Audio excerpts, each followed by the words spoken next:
Setelah memahami bagaimana cara mengelola keuangan, mari kita pahami instrumen apa saja yang dapat digunakan untuk membantu Anda. Berikut ini beberapa instrumen yang dapat Anda manfaatkan. Yang pertama adalah tabungan. Tabungan adalah simpanan uang di bank yang penarikannya hanya dapat dilakukan menurut syarat tertentu, seperti penarikan bisa dilakukan selama saldo di atas 100.000 atau tergantung ketentuan bank. Beberapa jenis tabungan yang ada di Indonesia adalah: pertama, simpanan pelajar atau simple. Tabungan ini diperuntukkan khusus untuk pelajar SD hingga SMA yang diterbitkan secara nasional oleh bank-bank di Indonesia. Program ini sangat bagus untuk mendidik serta meningkatkan budaya menabung sejak dini. Keuntungan dari simpanan ini antara lain bebas biaya administrasi bulanan, setoran awal ringan yaitu sebesar 5.000 untuk konvensional dan 1.000 untuk simple IB, syarat mudah dan banyak fitur menarik. Kedua, simpanan mahasiswa dan pemuda atau SIMUDA. Tabungan ini bagi kelompok usia 18 hingga 30 tahun yang dilengkapi dengan fitur asuransi dan atau produk investasi. Dengan menjadi nasabah SIMUDA, Anda akan memperoleh keuntungan saat berinvestasi. Pertama, melatih disiplin sejak muda. Simpanan ini akan melatih anak muda untuk menjadi lebih disiplin, karena simpanan ini hanya bisa diambil ketika jatuh tempo saja, sehingga mau tidak mau menuntut nasabah tetap fokus dan konsisten terhadap tujuan awal. 2. Premi asuransi tahun pertama gratis. Semua produksi muda sudah terproteksi asuransi dan akan mendapatkan keringanan berupa gratis premi asuransi pada tahun pertama. Ketiga, bebas pilih investasi berupa reksadana, emas, atau rumah. Bagi seseorang yang telah berusia 18 tahun dapat belajar investasi untuk jangka panjang dengan setoran awal yang ringan. Untuk reksadana, setoran awalnya mulai dari 100.000, untuk emas akan dikenakan setoran rutin bulanan mulai dari 50.000, dan untuk investasi rumah akan dikenakan setoran rutin bulanan mulai dari 100.000. Karakteristik dari tabungan adalah bank akan memberikan buku tabungan, kartu ATM, dan PIN. Bahkan saat ini beberapa jenis tabungan tidak lagi menggunakan buku tabungan, melainkan internet atau mobile banking. Kemudian, setoran awal minimal pada saat pembukaan cukup ringan. Nominal besarnya ditentukan oleh masing-masing bank. Lalu, bunga atau bagi hasil tabungan lebih kecil dibandingkan investasi seperti deposito. Apa untungnya menabung di bank? Pertama, aman, karena uang disimpan dengan aman di bank sehingga tidak mudah dicuri maupun tercecer. Kedua, terjamin, karena tabungan dijamin oleh lembaga penjamin simpanan atau LLPS sesuai dengan ketentuan yang ada. Ketiga, berkembang, karena bank akan memberikan bunga yang dihitung berdasarkan saldo tabungan. Keempat, praktis, karena terdapat kemudahan layanan perbankan elektronik 24 jam per hari. 5. Hemat, karena kalau terbiasa menabung, Anda dapat menyisihkan uang dan terhindar dari kebiasaan membeli barang-barang yang tidak dibutuhkan. Berikut ini tips bijak memanfaatkan tabungan di bank. Pertama, pilih bank yang memberikan layanan sesuai dengan kebutuhan Anda.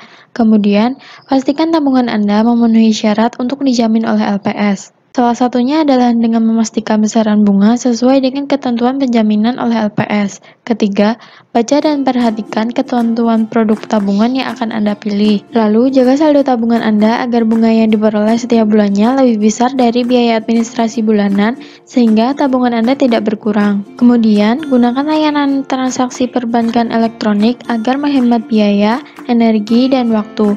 Instrumen keuangan yang selanjutnya adalah deposito.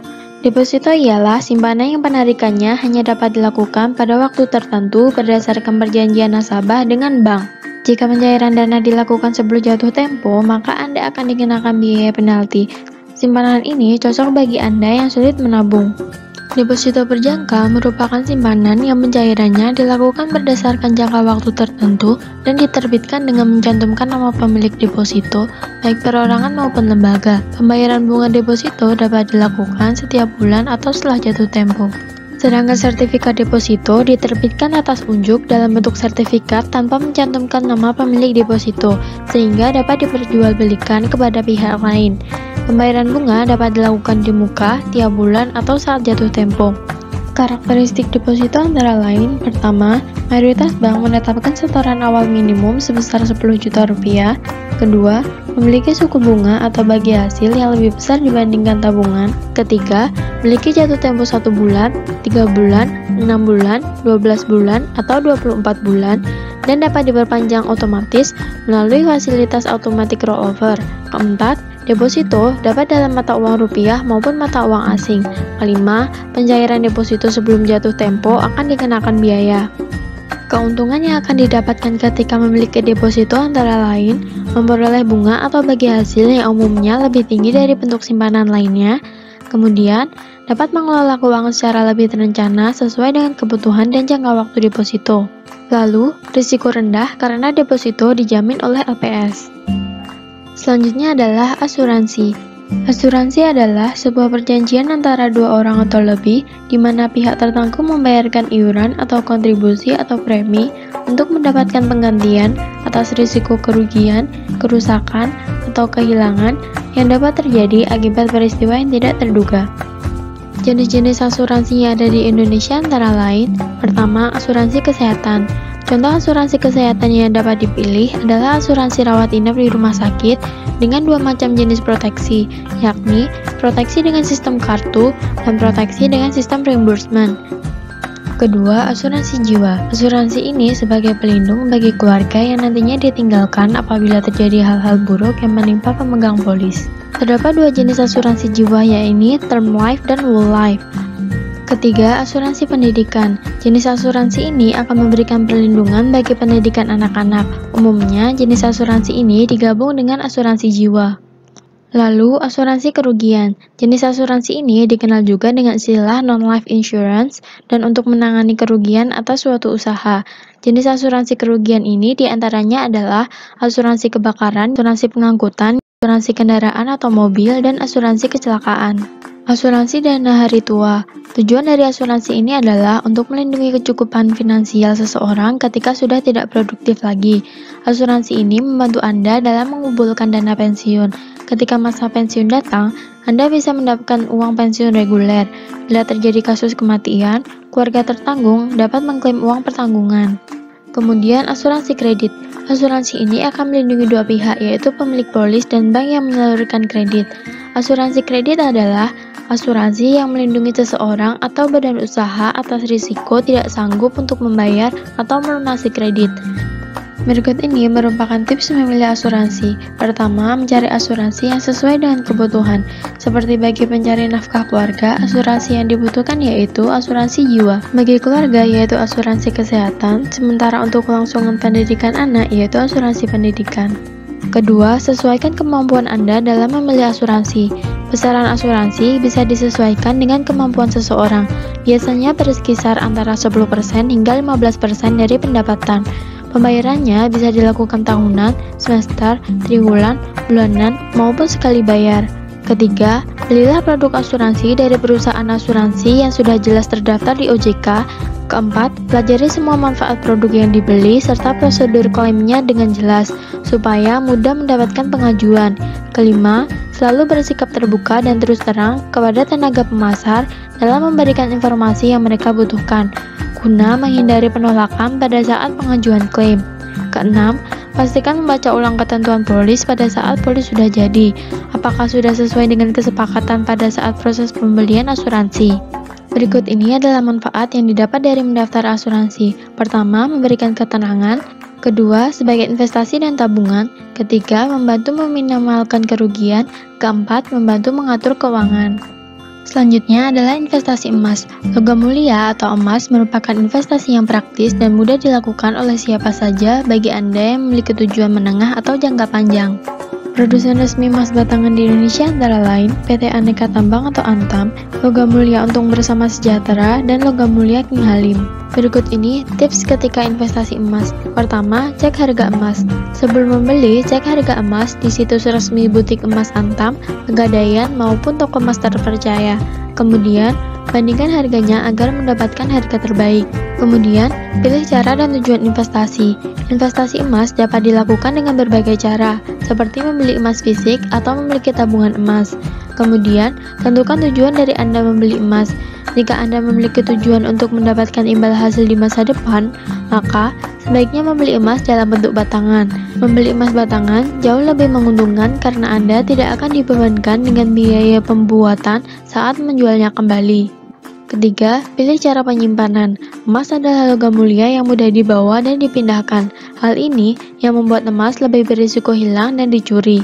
Khusus bagi Anda yang membeli emas fisik, barang tersebut dapat disimpan di safety box atau brankas di rumah, safe deposit box di bank, menyimpan di pegadaian, atau memanfaatkan layanan brankas LM dari Antam.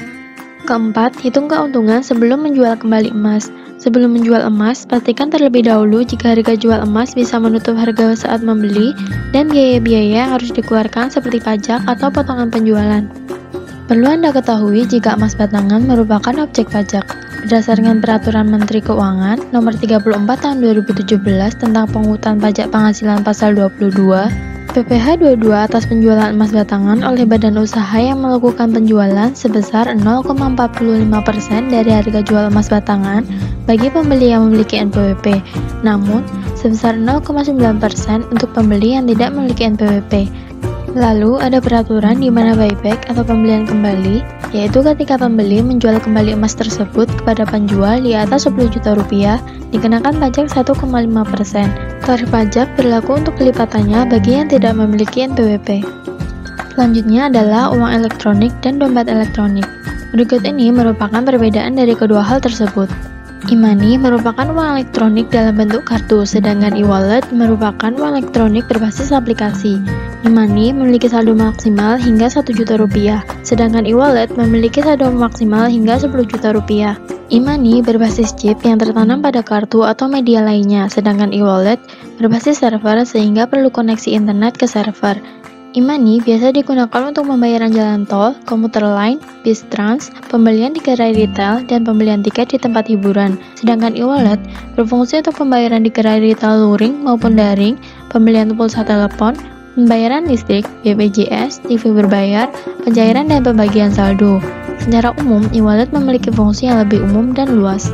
Kelebihan dari e-money adalah tidak perlu membawa uang cash untuk transaksi, menghindari kasus upaya pencopetan atau penjambretan, tidak perlu dapat menyiapkan uang pecahan untuk kembalian, bentuknya yang seukuran kartu ATM memudahkan membawa kemana-mana, transaksi lebih cepat karena hanya perlu menempelkan kartu dan mesin akan memproses, tak perlu takut kembalian kurang atau menunggu kembalian saat transaksi.